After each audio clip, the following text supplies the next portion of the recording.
কি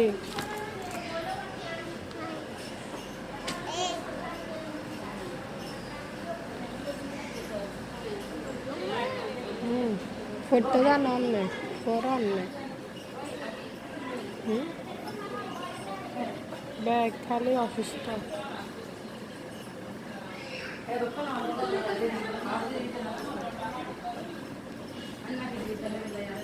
ইয়া তো অসুস্থ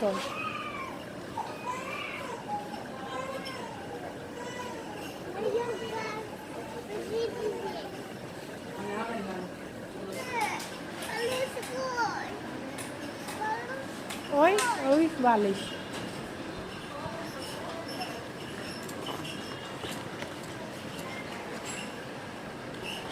রাখি দো এটা রাখি দো সিঁড়ি গেলে মারব ডাক্তারে মারব ছিড়লে ডাক্তারে মারব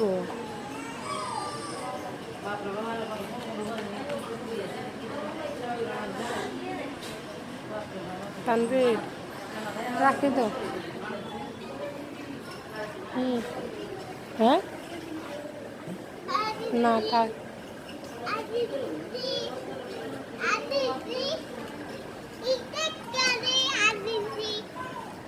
বাসায় আসার পরে মনে হয় যেন এই প্রথম এমন ধরনের বিপদের সম্মুখীন হয়েছে।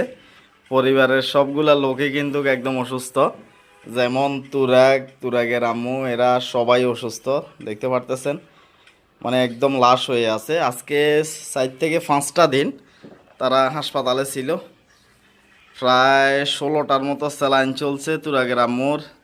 আর তুরাগের তো আজকে 4-5 দিন জ্বর, মানে এখন যে একটা গরম পড়তেছে, এই গরমের অবস্থার কারণে তাদের অবস্থা ভালো না। গরমে পরিস্থিতি এতটাই খারাপ করে দিয়েছে, সবাই কাইল হয়ে গেছে। আর আমি বাসার মধ্যে একলাই আছি, পরিস্থিতি একদমই ভালো না। দেখতে পারতেছেন পুরাটা বাসা একদম খালি পড়ে আছে, একদম কিছুই নেই, রান্না বান্না কিছুই হচ্ছে না।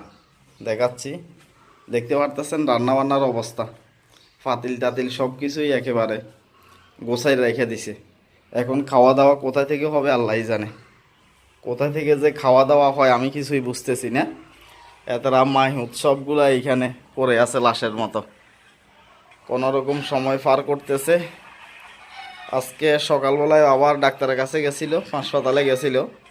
তো এইখানে একটা মজার কাহিনী হয়েছে, পাশে যাতে হাসপাতালের পাশে হচ্ছে যে বাসা, হাসপাতালের পাশে বাসা থাকার কারণে হাসপাতাল থেকে সার নেওয়ার আগেই তারা চলে আসছে বাসার মধ্যে, আবার হাসপাতালে যাবে।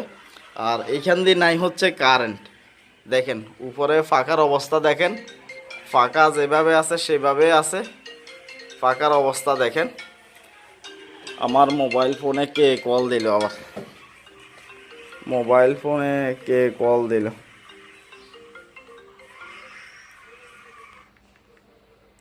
মোবাইল ফোনে কে জানি কল দিছে। তো যাই হোক, এদের অবস্থা ভালো না, সবাই দোয়া করবেন, তুরাগের আম্মুর জন্য দোয়া করবেন। অবস্থা তার অনেক খারাপ, সিরিয়াস অবস্থা।